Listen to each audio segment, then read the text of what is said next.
नमस्कार किसान भाइयों, जेडी न्यूज़ यूट्यूब चैनल में आपका स्वागत है। मक्का किसानों की बड़ी चिंता, क्या मक्का के भाव में बनेगी तेजी।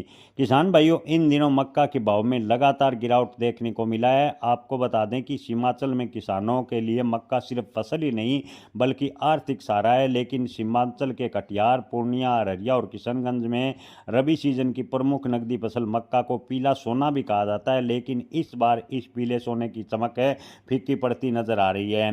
किसान भाइयों, गिरते भाव से किसानों की उम्मीदों पर लगातार पानी फिरता नजर आ रहा है। कटिहार में इन दिनों मक्का के भाव 1700 से 1720-30 रुपए प्रति क्विंटल है, जबकि 2 सप्ताह पहले भाव 2000 से 2200 रुपए प्रति क्विंटल के आसपास चल रहे थे। पूर्णिया की बात करें तो पूर्णिया में मक्का 1700 रुपए प्रति क्विंटल के आसपास है। किशनगंज और अररिया में भी अभी मक्का की कटाई शुरू नहीं हुई है, लेकिन मक्का के भाव पर इन क्षेत्रों में भी दबाव देखने को मिला है। किसान भाइयों, मक्का की पहले बांग्लादेश में निर्यात अच्छी खासी मात्रा में जारी था। एथनॉल उद्योग की बात करें तो एथनॉल सेक्टर में भी मक्का की अच्छी खासी डिमांड थी, लेकिन इन दिनों एथनॉल सेक्टर में भी मांग घटी है और बांग्लादेश के साथ साथ कई अन्य देशों को जो मक्का का निर्यात था वो प्रभावित हुआ है और मक्का की फसल में लगातार दबाव देखने को मिला है।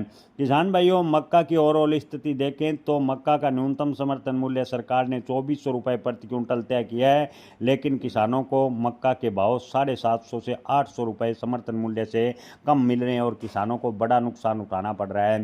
किसान संगठनों ने केंद्र सरकार व राज्य सरकार से मांग की है कि फसल का न्यूनतम समर्थन मूल्य की गारंटी सरकार दे। अगर सरकार न्यूनतम समर्थन मूल्य की गारंटी कानून लाती है तो किसानों को इससे फायदा होगा। मक्का ही नहीं, देश भर की अन्य फसल उगाने वाले किसानों को भी इससे फायदा होगा।